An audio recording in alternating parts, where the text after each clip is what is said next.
and welcome to another edition of Two Ewoks in the Park. I'm helping JT out because he's doing some technical stuff. It's all good. It's all good. We love helping each other. We're going to be talking about episode 3 of Ahsoka, so sit back, relax, get yourself in your starship, and let's go and have some fun, because that's how we roll. That's right. How we roll. Hello, everybody, and welcome. JT, how you doing with your technical stuff? Oh, he disappeared. He vanished. He disappeared. He's going to come back. I promise. I promise, people. He'll be back. I don't know what happened, actually. Want to say hi to Will, who's in our chat room. Hello, sir. Good to see you. JT's having glitches. I don't know why, but he is. I think he just got involved in trying to fix his camera, which is fine. You know, we try to make sure that everything is good to go, but something happened. I don't know what happened. There he is. He's back. What happened? Neither do I. I have no freaking clue. Like 1 minute you were there, and then my camera looks like crap tonight, but I'm gonna have to deal with it. I mean, it looks a little yellow. Little yellowy. Yeah, a little yellowy. Not too bad. Not too bad. I'm just wondering what happened. Carol says she's here, and hello, everybody, and that she will be here for part of the show. She has knitting tonight. Well, we can't get in the way of the knitting. I mean, that's vital. You can't really. Yeah, that's a bad thing. It's a bad thing if you get in the way and all that good stuff. But well, now you look blue. Well, come on. But hey, it's all good. We're just gonna leave it as is, and we'll fix it tomorrow. You know. And Will says you got to stay a little warm. Got to stay warm. You know. And that's not a problem for me today. Also true. Also true. So hello, everybody. Whoa, my camera's just out of whack too. Yikes. Gotta love it when it messes with us when we try to get online. Yeah, but I'm not centered. I didn't. Well, while you're doing that, I want to say hi to everybody hanging out in the chat room with us right now. Please do. As Sully previously stated, we have Wolverine, aka Will, with us, as well as the Crochet Queen from Canada, who has knitting to do tonight. Miss Carol as well, and Keaton popped in via Facebook. Said, "Sup, fellas? What's up? We're doing pretty good. Apparently, we're having some technical glitches. I don't know why, because I literally just did not, mess with anything. Right. Over the weekend. I wasn't even like on the computer. I don't think you were even in town, were you? I was all over the place. All over the place. But that's for another day. There we go. I'm centered now. Yay! I'm centered. Perfect. All right, let's get down to the nitty gritty. We're talking about Ahsoka, episode 3. Yes, episode 3. And I have theories. More theories upon more theories, because as we go further and further into this wonderful world of the Star Wars galaxy, every little nook and cranny that I have just starts popping up. Yeah, I mean, well, when do you not have theories? Never. You don't even not have theories when there's nothing to have theories about. True. So, but yeah, they've got into some deep stuff this week. Uh-huh. And I probably have theories too, but at the moment, I'm not quite confident enough in them to even say anything about it. Why not? I might as we go along through the show. Okay. As I confirm or unconfirm certain things. All right. But we shall see. I got you. I can understand that. I can see where you're going with it, Good. I can. Good. I can see where you're going with it. Well, when it comes down to this episode was titled Time to Fly. And clearly, most of the episode had to deal with being in space and all of that other good stuff. Isn't that neat how they did that? It was pretty cool. It was pretty cool. But we start off the entire episode with Ahsoka training Sabine. They're back at it, folks. They're doing what they need to do. And they're doing it with Huang is using his Jedi training, because that's what he was designed for, Jedi programming, to do targets with the lightsaber. And Right. they, you know, obviously she wasn't using a real lightsaber. She was using the wooden blade, or as they would call it, what was it? It was a certain word she used, or he used. I can't remember the name of it. I don't remember. It's driving me nuts. It'll come back to me when I least expect it. But Well, probably. That's the way it usually works. But at the same time, Huang is doing what he does best. He's a droid, so he establishes that Sabine is mediocre at best. Now, mind you, she is a good fighter. She's a Mandalorian. So she's already got the fighting background. She's got the skills that she needs in order to fight. But as a Jedi standard, not so much. Not so much. As Hugh Wang told her in the hospital room. You got it right. Because you just said it a few minutes ago. But as he stated in the hospital room when when him and Sabine were talking, Yes. was that, you know, she was worse than the lowest level Padawan he'd ever seen. Correct. So, you know. Which as Will put it, she hasn't touched the Force yet, which he's exactly right.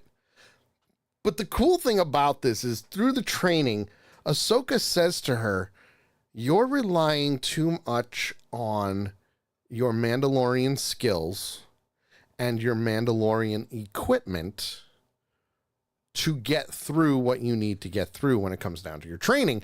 And you can't rely on those. And I thought that was cool that she kind of said that, though, you know, obviously it wasn't word for word verbatim of what, you know, she said, right. but it was one of those things of, hey, we know you're a good fighter. We've seen you fight, but we got to make sure that we get around it.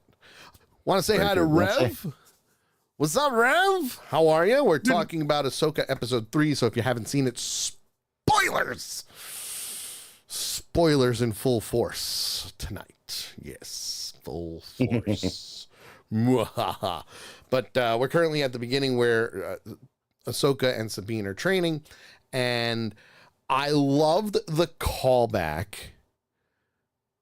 to the helmet with the blast shield. Yes. Because that was a great callback to not only the prequel trilogies, because we've seen that in the prequel trilogies.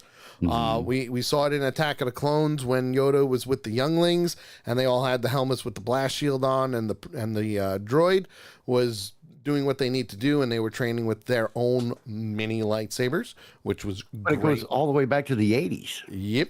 And then it went all the way back to A New Hope. Star Wars. Yeah, A New Hope.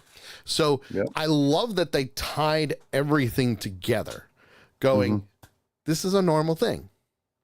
They seem to have been paying a lot of attention, both in the season 3 of Mandalorian, and in these first 3 episodes, of tying things together. Yes. Either tying them back to certain things, or, you know, just tossing it out there and saying, remember this? That's why this, you know. Right. Kind of thing. I like how they're doing that. Right. And as Will put it, it's the curriculum. Yes, absolutely. It is the curriculum. Wow. Whew. Okay. I said it right the first try that time. one again. Apparently not the third. So, but yes, it is the curriculum. So, Yeah. but the callback and the tie-ins, that's the important part, because that means that, you know, aside from Dave Filoni being the new George Lucas, because let's face it, he is, when it comes to his storytelling and his writing and skills and all that, marvelous. Pretty damn good so far. Marvelous. You know, and will I say in Dave Filoni we trust? Yes. Should he be in charge of the newer movies? Yes. Because he's formerly George Lucas's right-hand man. So why not? Right. So I guess to kind of, you know, play on the Star Wars theme here, he learned from the master. Absolutely. Master and apprentice. So, with the blast shield helmet, Ahsoka says, you know what? Let's try a little different thing. Let's do something different. And she tells her that in order to be one with the Force and wield the Force, as she put it, and I loved this conversation that she had. Yeah, it was a good conversation. And we'll get to it in a minute, because it's this whole scene. So she puts the blast helmet on, and what was it? The Boken Saber, a Boken Saber. Ha ha ha! I knew it would come eventually. Eventually, it would pop up. It's basically a wooden stick. It's a wooden sword. Okay, but it's for training purposes, and Ahsoka and her were using them, and she was training Ahsoka to ignore everything that she knows and just feel her presence. And I loved how she did what she was doing, because all she was doing was just soft-spoken, walking around her, telling her, focus, be one, find me, don't, you know, I'm going to do what I'm going to do. And all she was doing was just either tapping her or going for her legs, you know, nothing bad. No. Because even though you had the blast shield on, if you are truly one with the Force, or you believe that the Force exists, you should be able to find me. You should be able to find me. Don't listen, feel. And and this is what I love about Ahsoka's outfit these days. You know, when in Clone Wars and everything, she was wearing boots. But if you notice her outfit now is more samurai looking. Like, if you look at her footwear, they're like samurai boots. She's like ninja. Gonna come get you, you know? Yeah. Yep. And Will has a point. This is the first time she completely moved from one end of the room to the other. Yep. And he's right, because Ahsoka asked Sabine, do you know where I am? And she said, yeah, you're right next to Hu Wang. Nope. And she said, are you sure? And Sabine goes, she was on the opposite side of the room. Completely turned around, which was great. Yeah. It really was. It was great. And it honestly, made the point instantly. This technique that she's teaching her, that we've seen before, is to say, listen, your eyes can fool you. Your eyes can fool you. Which ties back to a good number of lessons that Anakin taught Ahsoka, which we've already gone through. But it was one of those things where, if with the visor down, you now need to concentrate, not just with your ears, but with your feelings. You need to be able to react at a moment's notice. And all she's doing is just tapping her and tapping her, you know, nothing big. Yeah. And then she sweeps the foot. Actually, she didn't even sweep the foot. Yeah. Well, she tapped it from the front yeah, she and, basically knocked her foot out from, knocked it backwards out of it. Yes. Out from underneath her, which was an interesting move. Yes. And when she goes down, you could see that she was frustrated. But at the same time, Ahsoka went flat out and went, anger, frustration. It's going to be bad for you.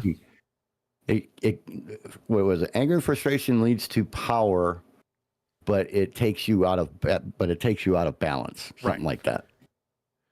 And what I really loved was Huang was just off to the side watching everything. Mm-hmm. Just watching. He didn't say a word. Didn't critique or anything like that. He just did what he needed to do. Yep. And as Will put it, she was using anger and hitting, analyzing everything. But the good thing is when Huang was standing off to the side, not just analyzing, he's going to come up with a plan to help Sabine. Because I guarantee you, the two of them are going to be training without Ahsoka around. Right. Guaranteed. Will nailed it. Analyzing everything. Yep, absolutely. And that's what they do as robots. And I mean, they're walking computers that take in and analyze every single thing that happens around them. Hands down.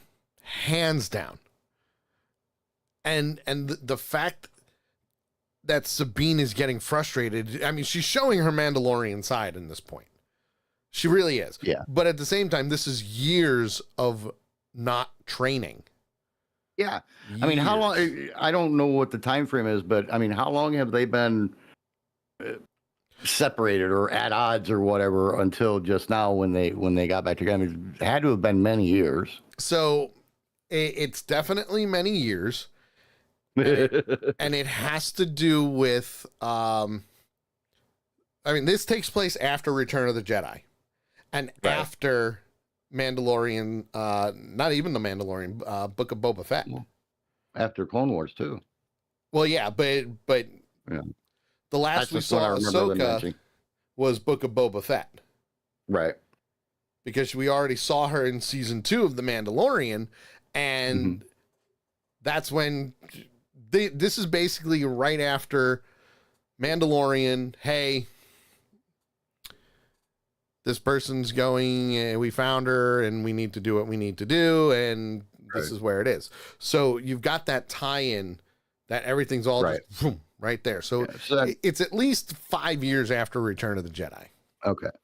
So separated for 5+ years, and, maybe when she first left and when she first left Ahsoka and everything, and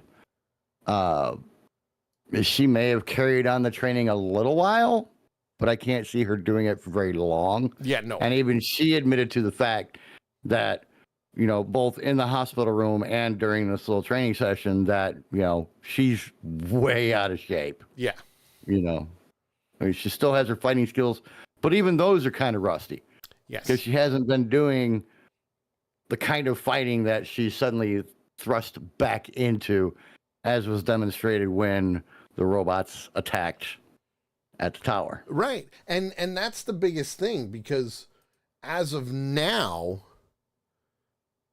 we're seeing everything kind of fit into place, and it's getting to the point where, once Ezra was taken, she just gave up. She was done. Her and Ahsoka fought. They separated. They did what they needed to do, so on and so forth, and it is what it is. But now with the training, we know that a ship left the Dadab system because we saw it. We saw Marek. We saw Haiti. We saw all of that happen. But now, while they're training and flying around, General Syndulla, also known as Hera, is going back aboard Home 1, which is their main ship, to talk with the Chancellor, Mon Mothma. So, yay, we know she at least, survived Return of the Jedi. And some other senators saying, hey, here's what went down oh, by the way, this is what's going on. We want to investigate it. Can we help? Can we do what we need to do? Well, and I knew the one guy, as you were looking at the Oriental guy who was to her right as you were looking at them. Yeah, I'm going to call him former Empire bastard. Oh, is he? Okay. Yeah, because he's a dick. Yes. I mean, he's a straight out dick. He instantaneously went to Ezra. Yes.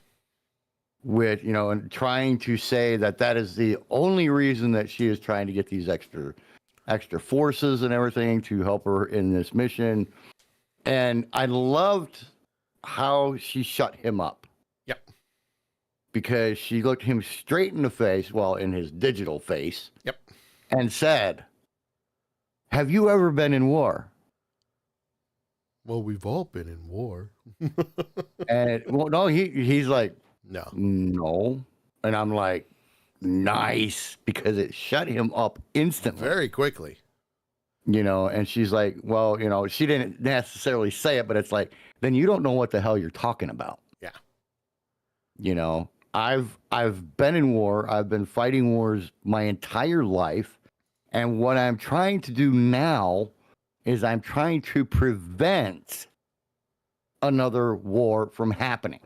Yes. Because he's like, our people, the last thing our people want is for more conflict. And she's like, that's what I'm trying to stop by this request. Yes. And everything. And I like the way she handled it until the end when she got a little pissy there towards the end of the conversation. And rightfully so. Oh, most definitely. Most definitely. Rightfully so. But the other thing is, before that whole thing, the other thing that we have to recognize is that Mon Mothma, before they even started going with all the politics and BS of sending a ship for investigation and stuff like that, Mon Mothma asks how her son Jason is doing. Mm-hmm. And I went, oh, goody, we're going to see Jason Syndulla. Now, for those that don't know who Jason Syndulla is, shame on you. Because you should have at least watched some of the episodes of Rebels. He is the son of Hera, obviously, and Kanan Jarrus. Survivor of Order 66, former Jedi, and sacrificed himself to save not only Hera, but Ahsoka, Ezra, and a whole bunch of other people. He was one of those guys that did not want to get dragged into the war. He didn't want to be a part of it. And that was more for his training. But when Ezra came around, that's when he started really coming out and helping. And him and Hera had a thing. I kind of knew there was some kind of an attachment there, and I just haven't caught it to this point. But especially when he was saying that, he asked if Sabine was going to be a Jedi, and he says he wants to be a Jedi and everything. And I'm like, okay, I must have missed something when I was watching the other shows. Yeah. So he was born 9 years after the Battle of Yavin. So obviously he was born into the New Republic, which is perfectly fine. He was born before the end of the Galactic Civil War. So we knew he was around because one of the final scenes of Rebels shows him flying in the ship with Hera and Chopper. So we know they're around, and we know he knows Ahsoka and everybody else. The cool thing is he's human like Kanan, but he's got green hair that matches Hera's skin. So I thought that was pretty cool. It's the small tie-ins, folks, the small little things that this is just boom, I love noticing the little stuff. But from there, that's when we get into all the politics and everything. And I loved as they're talking about it, they're talking about the Santh shipyards on Corellia that, hey, this thing went south. Here's what happened. We believe they're working with Morgan Elsbeth. And then Senator Rodrigo vouches for the loyalty of all the former Imperial workers in the New Republic. Sorry, I wouldn't put, I wouldn't, Nope. No way. I'm not putting my reputation on the line, especially knowing that they just busted a bunch of them. Yes. So, no. Sorry, ain't doing it. I'm right there with you. That the fact that he's trying to, oh no, they're very good people. Yes, they are. Listen, I'll just speak for them. No, doesn't work that way. But her response was, and I quote, "Long live the Empire."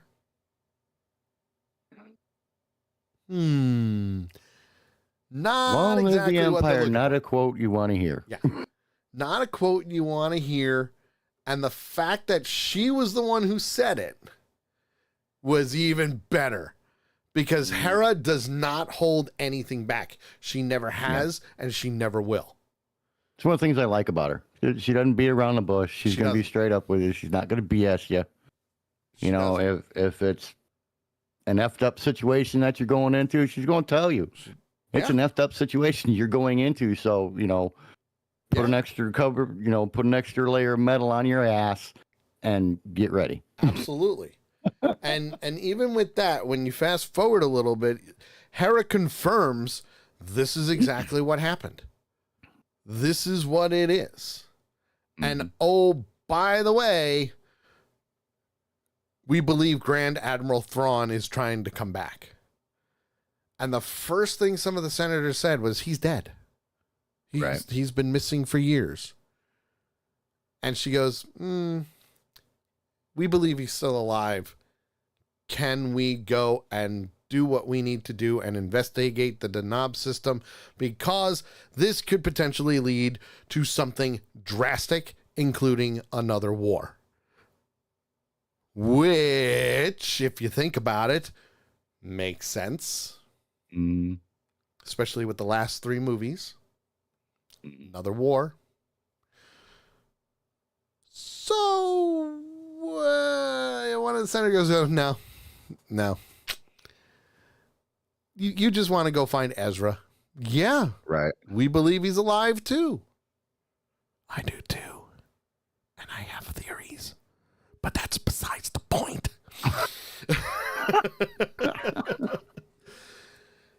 Well, you've already kind of, speaking of before we started the show, you've already kind of backed off on one of your theories. Did I though? So that's the nice thing is, that's the nice thing about theories. I have theories, and that's the only thing. It's theories. It's theories. I can have a shit ton of theories.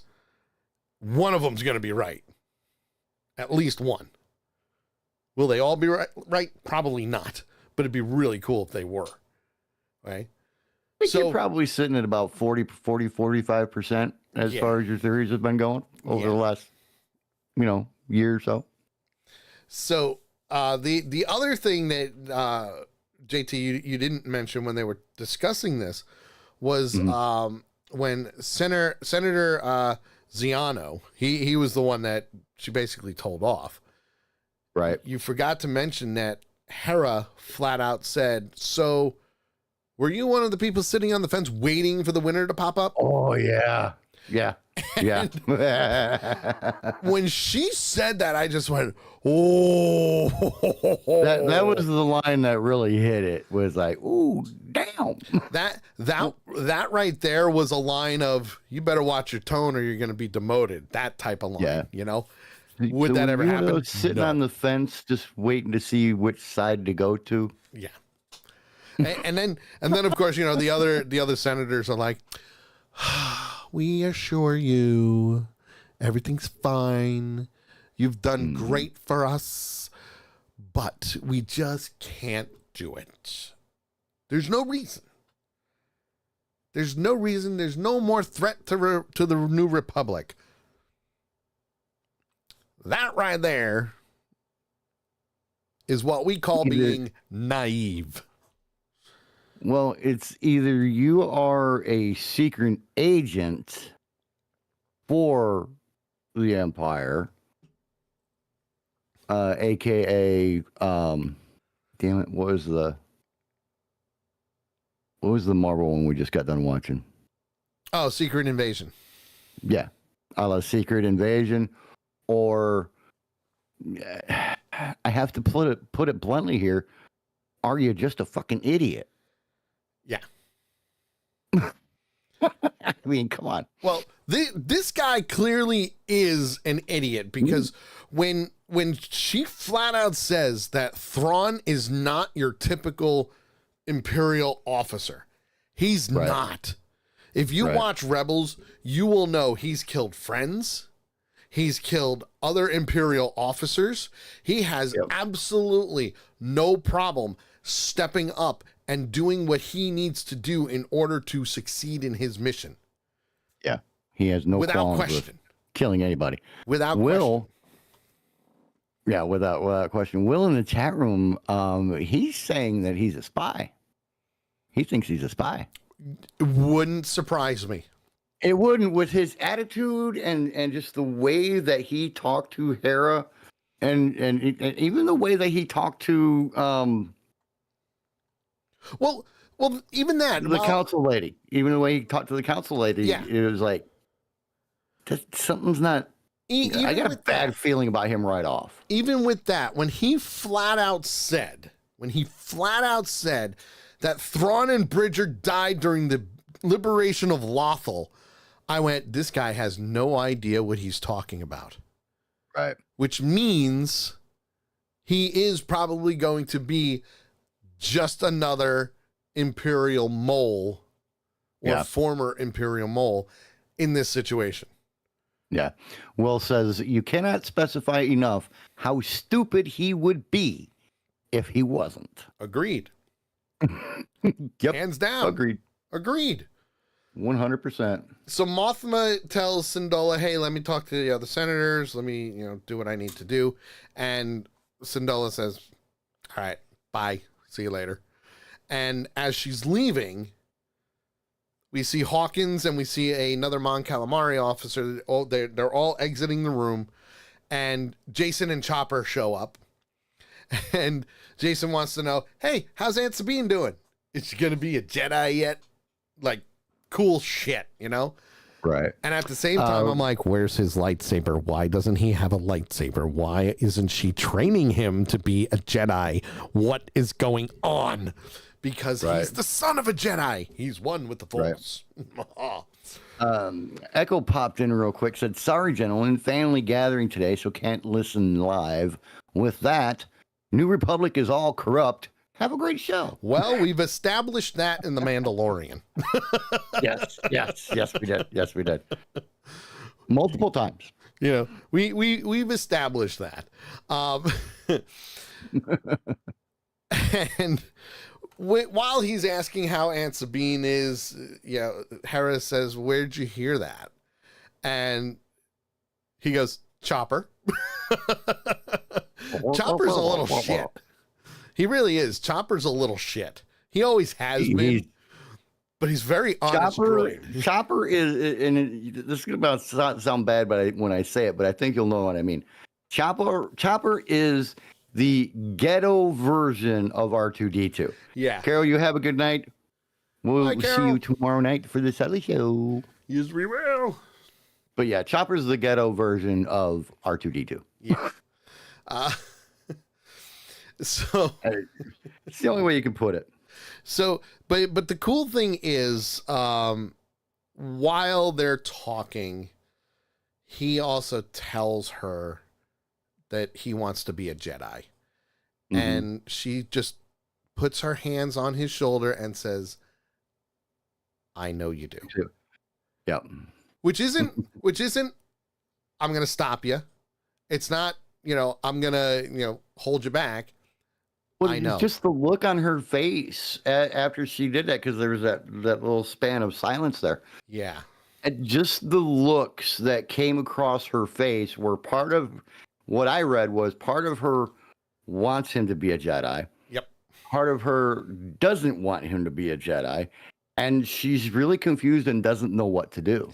And I think that's what I got from the look on her face. I think that's because it's the mother in her. You know, it's the mother instinct. Oh, yeah. I need to protect my kid. Right, but it's both. It's the mother in her, and it's the battle commander in her. And the fact that her lover, Kanan, his father, is not there to teach him. Right. Yeah, Wolverine says, Mama Bear. Mama Bear, absolutely. But she also knows the importance of being a Jedi and what it would mean for Jason to go about training to become one. So you have that she's in the middle of the road and she doesn't know which direction to go at the moment. Eventually, I think it's going to happen where this is where the next part comes in, because from there we see Ahsoka and Sabine talking in the room about their training. Mm-hmm. And the first thing that Sabine says to Ahsoka is, I don't have the Force in me. I can't do what you do. Right. And the Ahsoka flat out says, well, everybody has it. The Force is in all living things. Which means, and this is where the Rian Johnson film for the other trilogy comes in. Right. Well, what was it? The Last Jedi, right? At the end of that, we see a kid just go out into a barn and use the Force to grab a broom. We see it happen. No, he was sweeping with the broom. No. It was against the wall, and when he walked out, this is at the end, he walked out, used the Force to grab the broom and started sweeping, and then looked up and saw the Millennium Falcon streak across the sky in a flash of light. Yeah. This is what it means. Anybody could technically be one with the Force. The Force flows through you. Doesn't matter. Well, the midichlorian bullshit, and don't get me wrong, it's canon. I get it. Whatever. But that's not how they taught. It was the Force flows through you. Right. You know, and the first thing that Luke said was... I think the reason was because they focused on the midichlorian count and everything so much in the past. Right. That he is finally pulling them away from that and saying... Yes. It's there. Your midichlorian count doesn't matter. It's in you. It's in everybody. As a matter of fact, I think Obi-Wan in the movie, when he was talking to Anakin when he was young, explained to him, it's something that is in everyone. Yes. And he said, Obi-Wan said it to Luke too. Right. The Force binds us. It commands us. You know, it can listen to us. And Luke's reaction was, you mean we can control it? No, we're one with it. We're a living symbiote, which makes sense. That's what she's addressing to Sabine. Oh, and I like what she said next, though. Which was? Because she's like, because Sabine's like, well, then, why can't I use it? Why am I having so much? And she's like, well, it depends on your training. Yes. But your training and your commitment and your focus, dedication to it is a big part of it as well. And I'm not going to say it now, but there is a comment that Huang makes here shortly also is a really, really cool statement from Ahsoka about that. Yes. And just remember, she also says to her, not everyone has the discipline to master the Force. I loved that line. Yeah. But she also said, start small and put the cup on the table and walked away. Which I thought was great. Mm-hmm. I like how and that was the cool thing is as she was having this conversation with Sabine, just to kind of prove what she was talking about, how she, slid her cup over to her hand, talking the entire time. Yeah. That was really cool. Oh, yeah. And she also, as she gets up and walks away, she's like, start small. Just start small. Start small. Good idea. And Ren also says, I promise to do my best, which is all any master can ask of an apprentice. Be dedicated, practice, do what you need to do. So when she's in the cockpit with Huang, he asks, hey, how's it going? But also says they haven't heard anything from General Syndulla, which is true. They haven't. So now they're talking about how's the progress going. And Ahsoka says she's frustrated. She's finding it challenging. And Huang points out, well, the two of you knew it wouldn't be easy. Right. That's all he said. And then he follows that up with, she never would have been accepted by the Jedi Order. Yeah. Well, there is no Jedi like, Order. Well, there is no Jedi Order anymore. And they failed. Yes. Well, yeah. And that's the thing. The Jedi Order did fail. Mm-hmm. And listen, even today, Star Wars fans are we're the worst. And I can't say like all of us, but if you think about it, Star Wars fans, the diehard fans who understand Star Wars, understand the story, understand what's been going on from day one, know that this is great. They know it is a great story. They know it ties from adventure movies and samurai movies and serials and stuff like that. We know this. Right. But then you have the assholes. The ones that think they're right, you're wrong no matter what. They think they understand it, but they don't. Right. The Jedi Order... Go ahead. All right, I was going to say, it's mainly because they have been so blinded in the past by the midichlorian count and blah, blah, blah, and all that. And it put blinders on them to the people who would be the biggest help to them. Yes. Which would be those like Sabine. Yes. Which brings us to the point of Huang saying, history recalls that not many Mandalorians became Jedi. I don't need her to be a Jedi. Exactly. I need her to be herself. Which the most important line of this episode. Absolutely, hands down. Which is where the difference between Ahsoka training Sabine comes in and Anakin teaching Ahsoka comes in. Because Anakin, although part of the Jedi Order, although a Jedi Knight, an honorary Jedi Master who sat on the Jedi Council because the Chancellor put him there. Right. He was teaching Ahsoka to be herself. Yeah. And now she's doing the same. Exactly. To her young Padawan. She doesn't have to go by the Jedi standards. She's not in the Jedi Order. The Jedi Order is gone. Poof. Disappeared. Forever. And we know this. It's forever because history always repeats itself. Okay? But she also tells, Huang also tells Ahsoka that she too comes from a long line of non-traditional Jedi. Mm-hmm.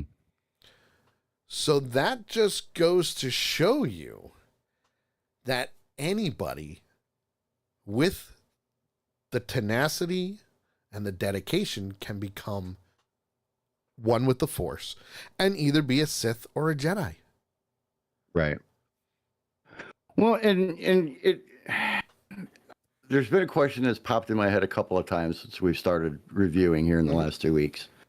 And I haven't found it in the shows yet and everything. So I actually just Googled, why did Sabine leave Ahsoka? Okay. And what it says here is, it says Ahsoka lacked the patience to learn how to become a true mentor, while Sabine lacked the patience with her own skills and limitations. While they worked well together during the Galactic Civil War and the events of the Star Wars Rebels, it seemed like the relationship fell apart after that. Right. Absolutely. So, wouldn't you? Well, yeah, and it's kind of what I thought, though. It just kind of confirmed what I thought from watching them since they've started interacting again, especially since Ahsoka took her back under her wing and to train her again. Yep.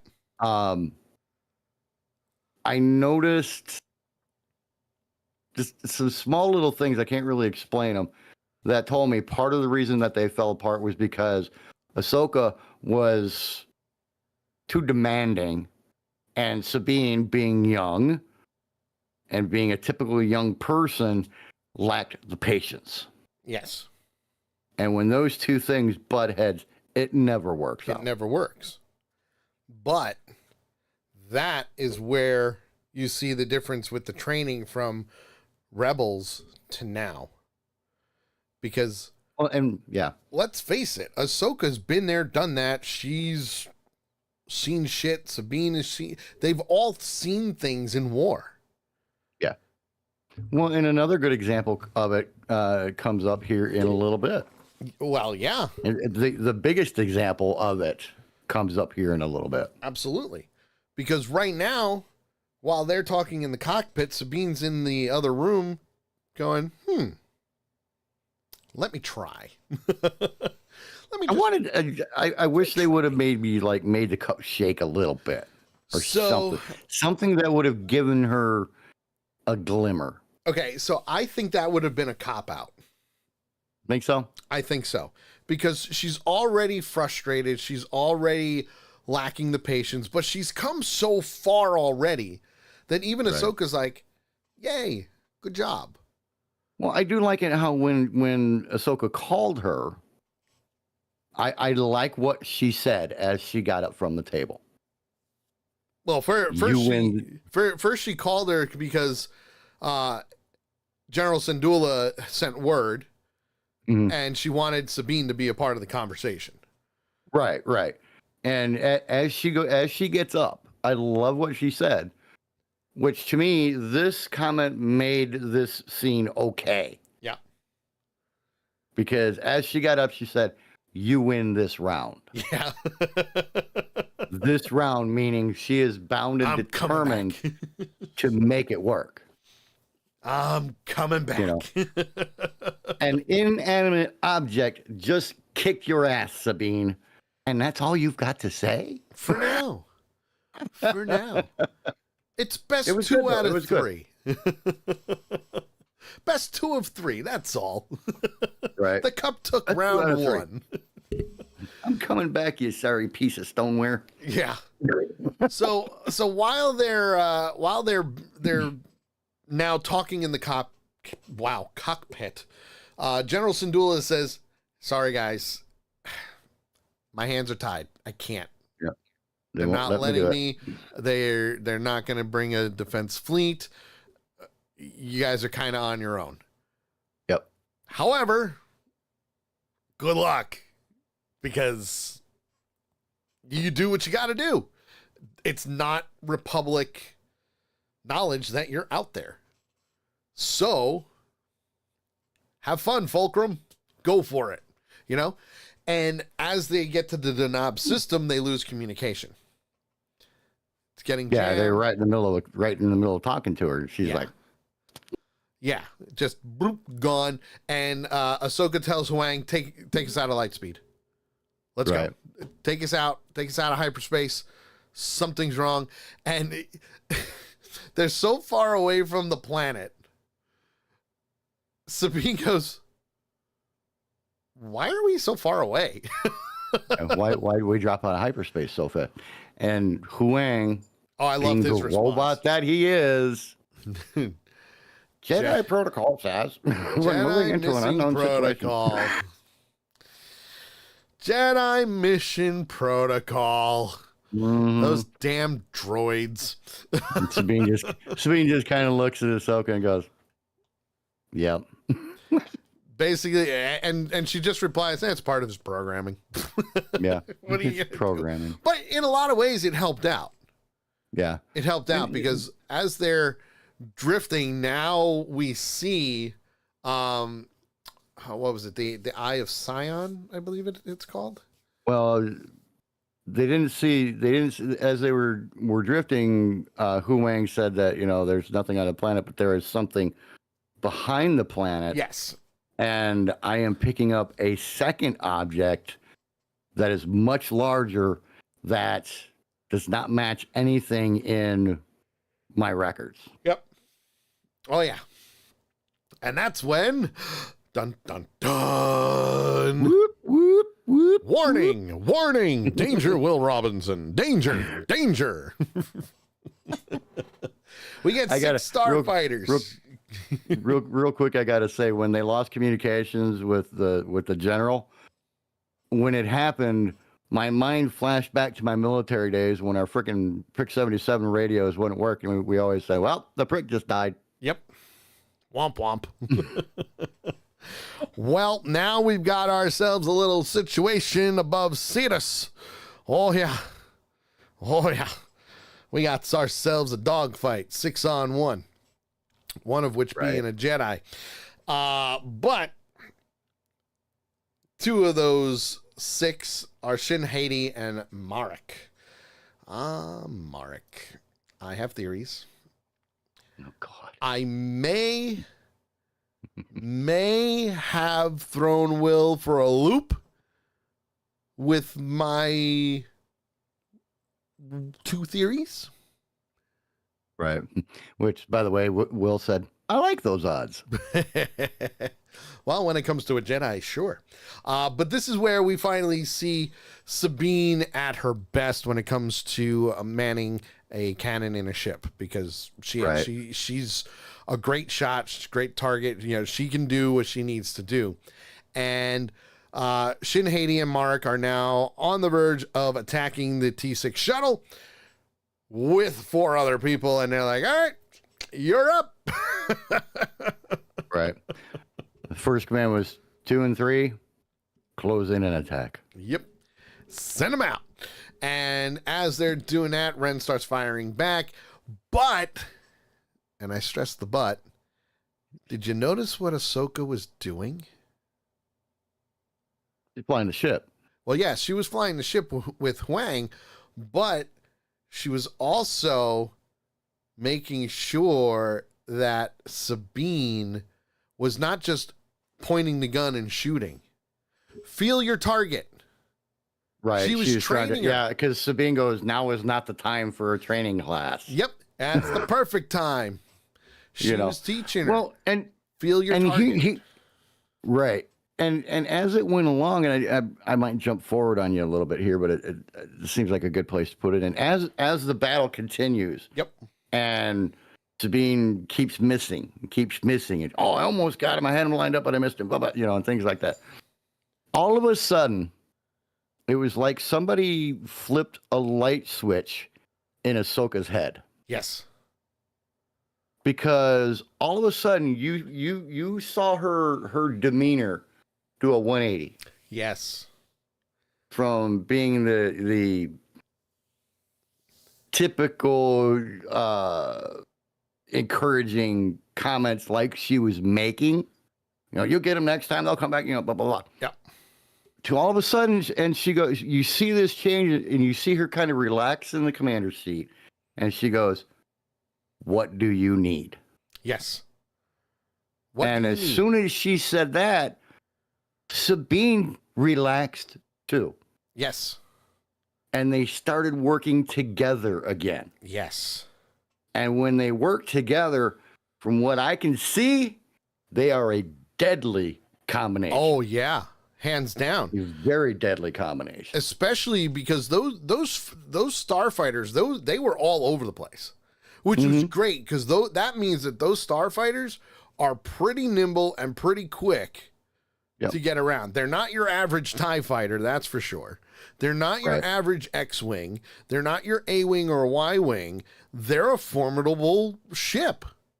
Kind of a combination of all of those, taking some of the little best bit. parts of each one of those kind of ships and Yeah. shoved into a smaller craft. A little bit. You know, But- kind of like the old Japanese Zeros. But that's when You know, they, like you said, when they're working together. Now we're starting to see Ahsoka do specific things. Bank left, bank right, dive, do whatever. Here's what I need. And boom, so in a lot of ways, Sabine is not only anticipating what's going to happen next, Mhm. but Ahsoka is helping her focus Yep. to use that so the two of them can do what they need to do. Yep. However, it's not And enough. Sabine may not realize it, but when she's doing that, she's actually using the Force, Exactly. but it's not in a way that she would be able to physically see because she's concentrating so much on what's going on. Exactly. So it's that this battle scene is very, very intricate. There's 3, 4, 5, 6 different things all going on Yes. in a very, very small amount of time. Very small amount of time. From the fact that Huang has no idea what the object is, but he has theories, and she's like, nope, stop it. No time for that. Keep going. Do what you need to do. Let's Scan. go. Scan, damn it, scan. Do what you need to do. At the same time, Haiti and Marek are now, coordinating things. They're making, they're changing things up. They're doing what they need to do, but they're still attacking. They get to the point where even though the Eye of Sion is not up and running yet, Right. Huang says, I think it's a hyperdrive ring. And they keep going. Well, let's go. Well, you got to get closer. What? We got to get closer? Right. Okay. Hades says to Morgan, they're coming. Be ready. They're in your quadrant sector. They're coming. And Elsbeth obviously is very disappointed that Hades let them get that far. But now we start seeing the turbo lasers starting to fire. The deflector shields on the T6 go down. They're scrambling. They're fighting. But Ahsoka says, I'll be right back. I'm going to cause a distraction because now the ship is completely disabled. It's just floating there. They need to get it up and running. We see Ahsoka in a space suit. Yeah. With her lightsabers out. Though it's going to be a weird statement, but that woman's got some balls, man. She's a former Jedi. Yeah. I mean, she's got some balls. I mean, and it was interesting because when the actors entered the other sector, the fighters broke off. Sabine says, hey, they fighters come up here. Yeah. So Sabine went up and Ahsoka goes, I'm going to go out there. She's like, out where? Out there. Like Will says, hand-to-hand combat also means, come on, bitches. Right. Which is exactly what that was. That's exactly what it was. Yeah, it was. Hand-to-hand combat, 2 lightsabers against freaking speeders. Listen. Armed space speeders, basically. She jumped and hit that ship. No problem whatsoever with those lightsabers. And she did great. The one thing that we've failed to mention about that whole little scene right there is, they did get hit by one of the turbo cannons or turbo lasers, whatever they call them, which knocked the power out and everything. No, I said that. And so Hu Wang is he's slumped over in his seat, no power. And Ahsoka's like, okay, troubleshoot the ship, find out what's wrong, see if you can fix it and get the power back. I'm going out there. Yep. And it's that whole scene was just surreal to me. It was interesting to say the least. It was very surreal because, Sabine's inside panicked as can be, trying to get the power back up and everything else. But she did it. She got the power back. She did. You know, Ahsoka's out there. She blew up the one ship. All Sabine sees is the explosion, and she's like, Ahsoka. And Ahsoka answers back, and she's okay. But then I believe the exact words were, "Are you finished yet?" And as she's floating across the screen, I was just, you know, she's kind of pulling AKA a Princess Leia thing. yeah, She's floating out in outer space. Like, did you get the ship fixed yet? yes, And it just so happens she tries, and it comes on. She's like, "Could you come get me, please?" yes.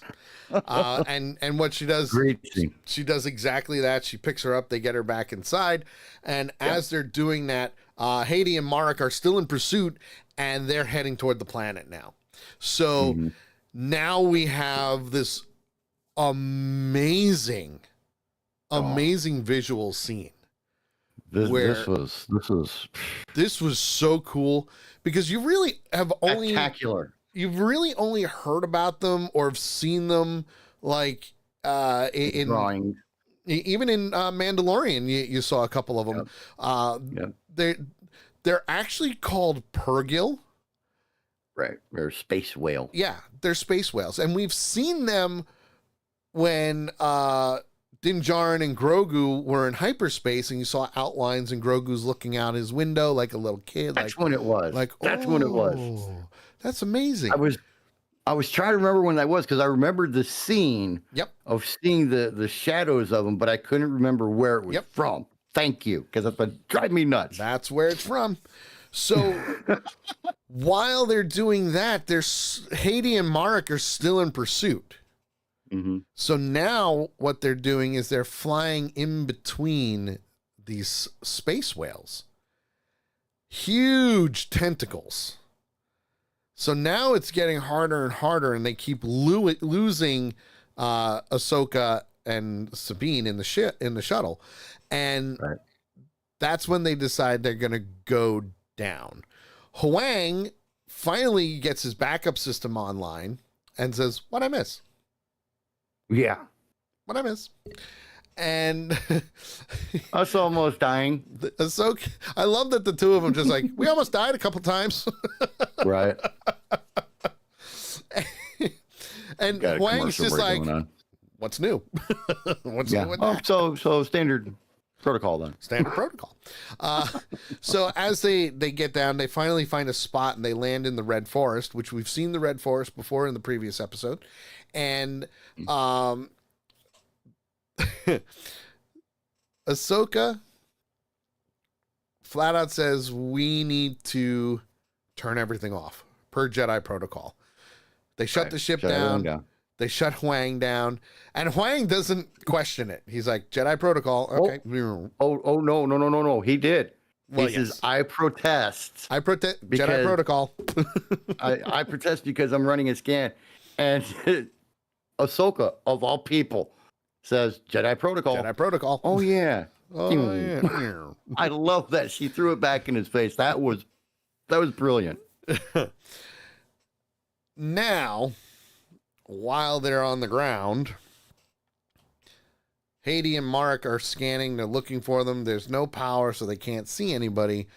And they say, Haiti says that she thinks they're hiding in the forest. Let's do some scans. Let's do some sweeps. Let's regroup. Marek says, I can't find them. I don't see them. Yep. Very hard to tell what he's saying, though. It is. And I like that mystery to it. Like, you can still hear, like, if you listen really closely, you can hear him say things. Mm-hmm. But it sounds like this. Yeah, it's so overproduced, kind of like you used to say I did with my music. You know, it's so overproduced that you can catch what it is. Yes. But you have to concentrate on it. Yes.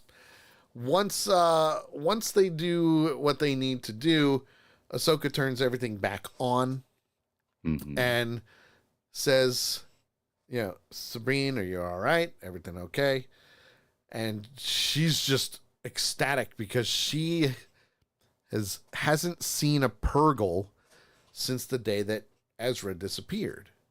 Right. Which is a great tie-in yet again. Mm-hmm. And then Huang tells Ahsoka and Ren, hey, The good thing is this thing is still under construction. It's not fully operational.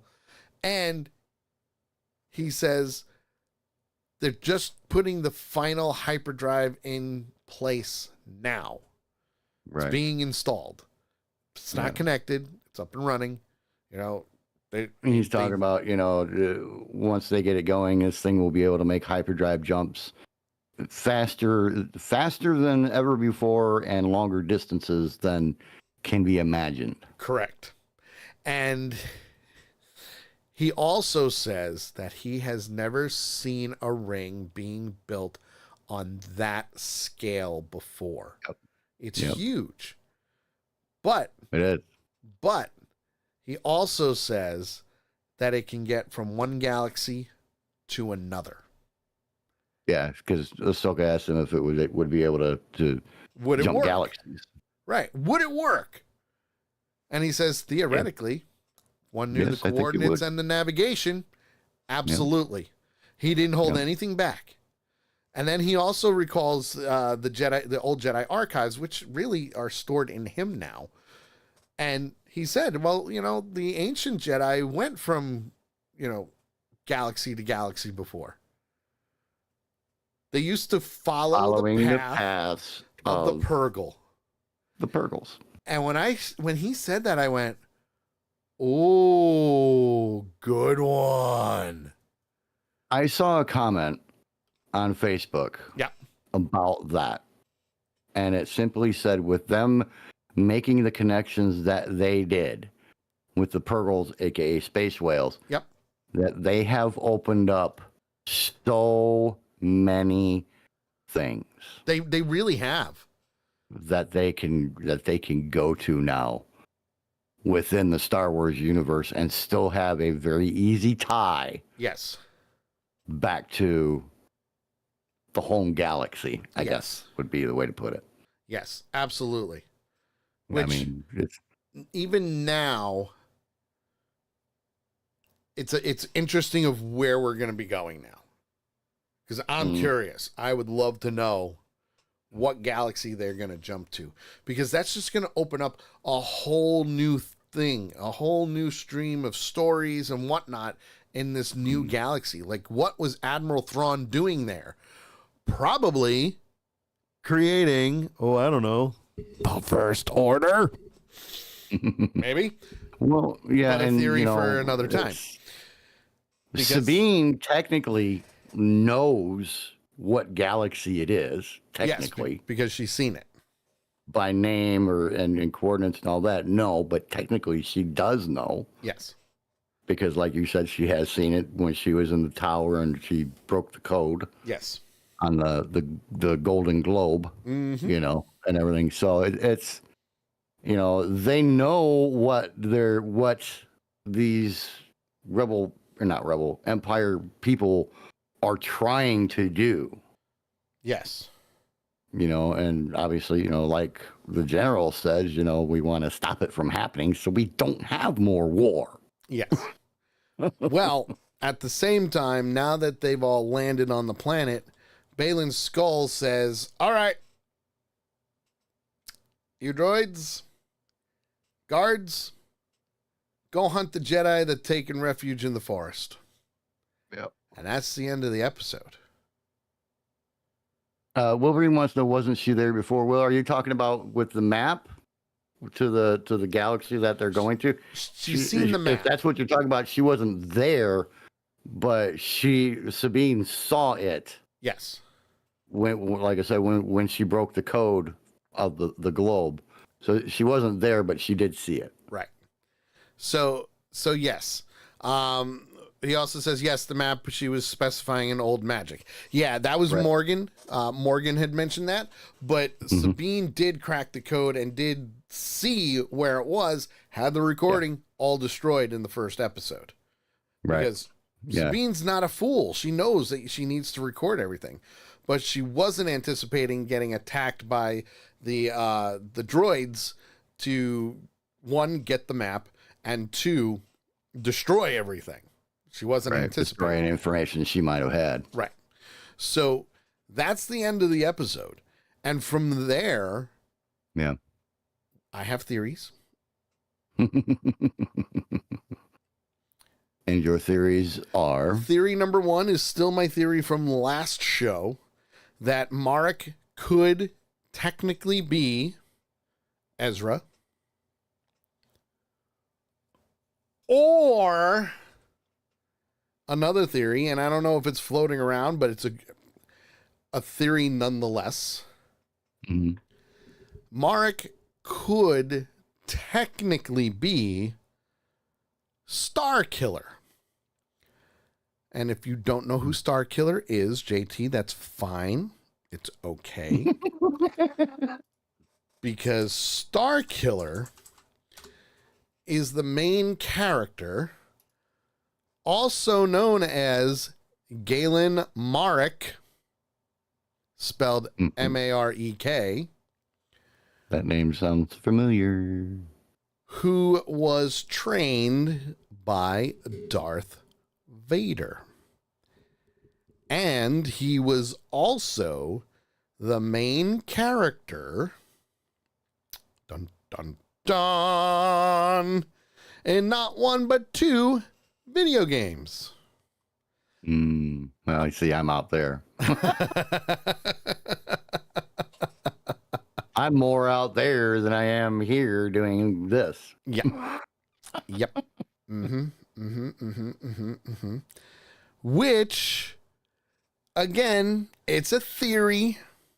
It's just a theory. Would it be cool? Yes.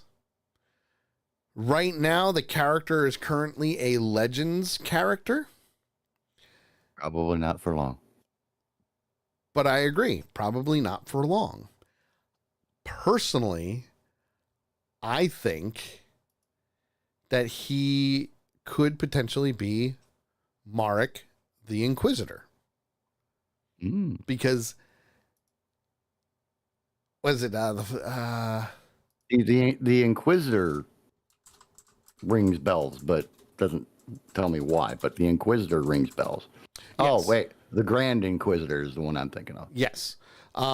If I remember correctly, I believe it was The Force Unleashed and The Force Unleashed 2 were the games that he was the main character in.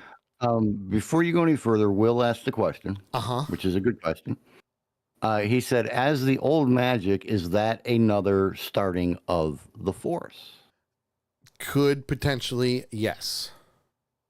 Another possible theory of yours. Another theory, yes. Okay. But only time will tell. So what's your next theory? Well, that's the main theories that I have at the current time. Okay. Right now, the third theory would be that Admiral Thrawn could potentially be the main reason as to why we have the First Order. Okay, say that again. The First Order from the last three trilogy movies. Yeah, no. Start the whole statement over again. My theory with Admiral Thrawn is, since he's in this other galaxy, I believe, and again, this is just a theory, that he could be the reason why we actually have the First Order. And this is setting in motion a connection or a full-on reboot of these three trilogy movies. Okay. Well, and I mean, it makes sense a little bit in the way that you say it, because, I mean, it's not like he went to this other galaxy and he's just kicking back on a lakefront drinking, margaritas and eating shrimp and not doing anything. If I was him and I was off in this faraway galaxy where nobody knew where I was, being the homicidal maniac that he is, that the first thing he's going to do is he's going to start building, like you said, possibly the origination of the First Order. So he's going to have a force ready Yes. By the time his followers find him, so when they find him, he is ready to go, and he has the forces there to be able to make that first Pearl Harbor hit, I guess, is what you could kind of say. Okay. That first surprise attack from an entire other galaxy. Because if you can build a ship to get there, you can build a ship to get back. Yes. And if I remember right from the movies, and I'm sorry I'm vamping here a little bit. If I remember right from the movies, the ships that got destroyed at the end of the movie, the last one, the ships that got destroyed there were bigger. I could swear I remember the statement. Those are bigger than anything I have ever seen. Yes. They were bigger than your normal Corellian Star Destroyers. Which they would have to be in order to... Wait a minute. This ties in. They would have to be bigger than anything they have ever seen in order to make the freaking jump from Galaxy A to Galaxy B. Exactly. Boom. It's not a theory anymore. Exactly. Look, did you just see the light bulb that went on in his head? Holy crap. The freaking redneck figured it out. I thought you just blew a fuse. I blew more than a fuse. I busted a nut. That was great. Hey, and like I've said before, it may take me a while, but eventually I'll get there. It gets there. Now, again, even though we see it this way, it's all just a theory right now. Right. Could it be and revealed? Will agrees Yes. with the theory. It's a great theory. I mean, listen, when I was telling Will this over the weekend that I first thought of the Star Killer thing, and he went, oh, like, it was almost like his brain just exploded. Right. And I just did a search. People are thinking that it's Star Killer. Well, I mean, the statement never really made sense to me. Why? From the movie. The statement of those are bigger than anything we have ever seen. Mm-hmm. The statement just, it hung out there like a rotten freaking apple. Yeah. On a tree. Yeah. And it made no sense. It had no tie-ins to anything. There was no reason to think there was a tie-on to anything because they really hadn't thrown the Grand Admiral Thrawn survive and is in another galaxy. Yeah. So when you do that, it makes sense. That statement finally makes sense. So here's my other theory. Okay. Well, another Don't make me blow my brain up again. Another addition to the theory. Okay, and the addition to the theory is if you look up the cast of Ahsoka, okay, you will see Ray Stevenson, rest in peace, sir, as Balin Skull. You've got Sabine Wren, you got Hera Syndulla, Ahsoka, Anakin Skywalker, flashbacks, Shin Hati, Ezra, Grand Admiral Thrawn, Huang, Morgan Elsbeth, Captain Enoch, Mon Mothma, Captain Rex, and we also see Jason Syndulla. No right. Marek. No Marek. I would say, could it be because he's a sub character, but he is playing a pretty major role as far as in these first 3 episodes. So I would have to say he's not a sub character. Yeah. One that wouldn't get listed in the main list. Now, kind of thing. Here is the possibility that he could be Marek. Glenn Marek, from also known as Star Killer. Right.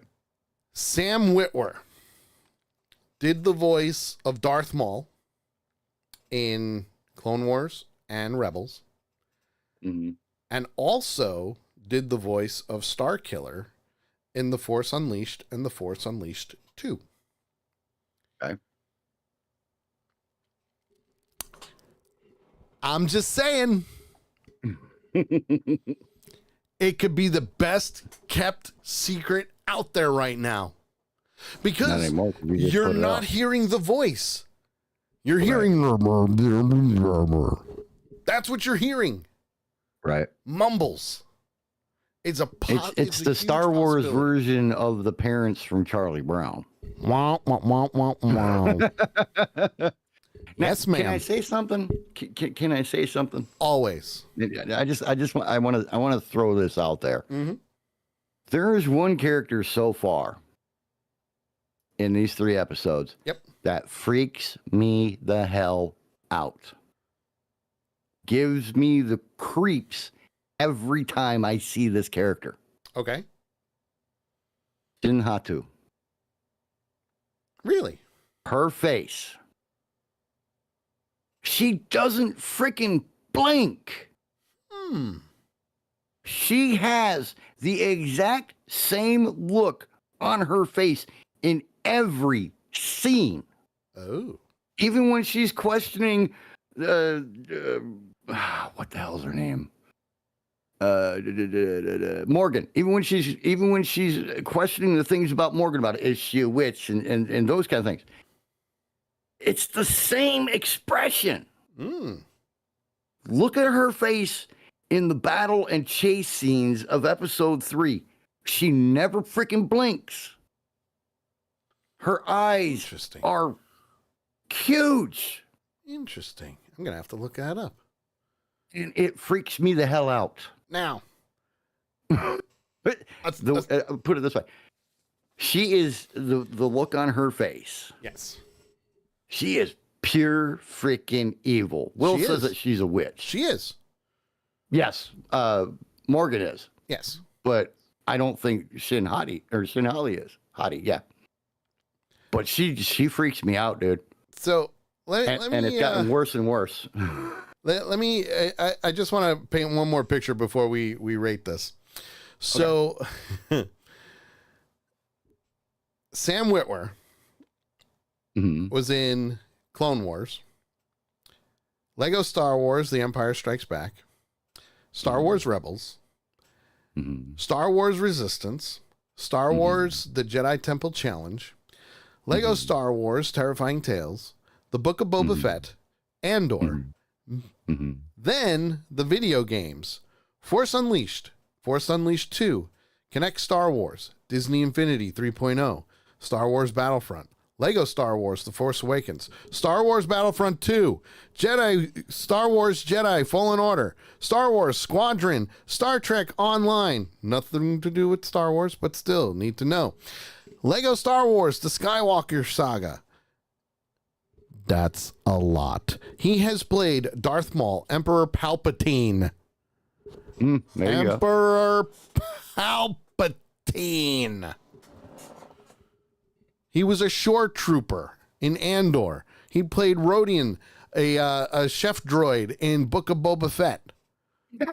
I remember him. He played a dark side agent. The guy is probably the best kept secret right now. And not only that, with Force Awakens and Force Awakens 2, they used his physical likeness as Starkiller. Right. I'm calling it. If it's not Ezra, he's Starkiller, just because it matches. It matches. And I they would definitely changed say the there are a name. lot of things pointing to your theory being correct. I think I'm right. So it is And episode not very 3. many. Yeah.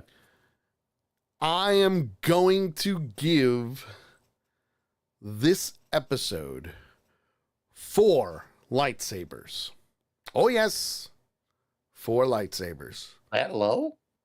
Yes. Because I Really? want to know who Marek is. You can't let that Nope, that's the only lower reason. you can't let that lower your rating It's the only reason. because that's a you issue, not a show issue. No, it's a show issue too. I want to know who he is. I want that helmet to be taken off or at least cut open so I can see eye or face or something. because he's driving me nuts. But no, yes, I'm giving it 4 lightsabers. I do think they probably could have touched up a little bit more with Jason, but I have a feeling they will, just not yet. I'm also wondering more about Skull's playing things, Marek and Hades playing things, because Marek is an Inquisitor. So we need more. I need more. Right. I know But they're they do doing that it on for purpose. a reason. You know that. I know they're doing it for a reason, but that's why I'm giving this week's episode a 4. What are you giving it? 4 1/4. Ooh, above me. 4 1/4. Nice. Great episode. Absolutely. Pacing issues in episode 1. They weren't so bad in episode 2. There were no pacing issues in episode 3. Episode 3 was on a roll. It started fast and it got faster Yes. as they went along. The graphics and everything, for example, when Ahsoka is outside the ship fighting these fighters, just simply amazing. The scenery of when, the line in the show is, it should be coming into view right about now. Dun, dun, dun. And the look that came across Ahsoka's face of pure shock and utter terror at the same time. And then as they flash out to the view of seeing the ring, amazing. Oh, Just yeah. simply amazing. The battle scene, not one of the best battle scenes that I've ever seen, but at the same time, it was. Totally worth it. Wholly worth it. Just the battle scenes. What really pushed it over the top for me was the space whales. That was cool. The space whales made. We finally got to see them. Well, not just that, but they made the end of that fight scene. Absolutely. If it wasn't for that, they had no way to get out of it other than them getting blown up or the other two getting blown up. You gotta do a crash landing. They had no other way to get out of it. Nope. No other way. And, and again, the graphics and everything of these whales, just truly, truly amazing. Why I'm not giving it a 4.5, I don't know. I really don't. But I'm going to go ahead and stay with my 4 1/4. It was simply amazing. It really, really was. Indeed, it was. Indeed, it was. And this episode has that, because remember I told you I was really almost as excited about this as Mandalorian. Yep. But not quite. This episode actually pushed that a little bit closer. And I think we're going to see more in the next episode. If they keep going the rate that they are now, episodes 4, 5, and 6 are going to be freaking amazing. Yeah. Hands down. But they've got a lot. They got a lot they got to cover. They do. And there's only, let me see, there's only 3 episodes left, if I remember correctly. It's either 3 or 5. I think there's 6 episodes total. Nope. 7, 8 episodes. 8 episodes. So 5 there's episodes 8 left. episodes That's still not a total. lot of time. Yeah. Here's the thing that's throwing me. I don't Here's think the thing they're that's throwing gonna. me. I don't think they're gonna close it off right away. I think we're Right. gonna see another season. I hope so. Because, with having the space was, and there's so many things that they opened up with it. There's a lot of things that they can do with this. Yep. But here's what's throwing me. Episode runtimes. They vary. Well, but before it started, you and I had talked about that we had both seen something that said that all of the episodes in Ahsoka were about the same amount of time. Yes. About the roughly. same length. Episode 1 was 52 minutes. Yes. Episode 2 was 44. Mm-hmm. This one, 32. Yep. Now, supposedly the runtime for the last couple of episodes are long. Let's see. Supposedly. I don't think they actually have like total. Let's see. That's what I'm looking up. So if we do a total runtime, 57-minute, 42-minute durations of the first 2 episodes, 37 minutes for the third. This alteration in runtime hints at possible shifts in storytelling dynamics and pacing that could impact the overall narrative. The precedent has been set. Ahsoka will have episodes that average about 40-ish minutes, Give or take. much like the predecessors, Mandalorian and Book of Boba Fett. So it's going to be interesting. Yeah. According to this, it was, episode 3 was 34 minutes. Yeah. So I don't understand the short run times. I think I do, because if you think about it, the shorter the runtime, it means that the episode is kind of happening in real time. You know? So, for example, they're in flight. They're in flight. They get attacked.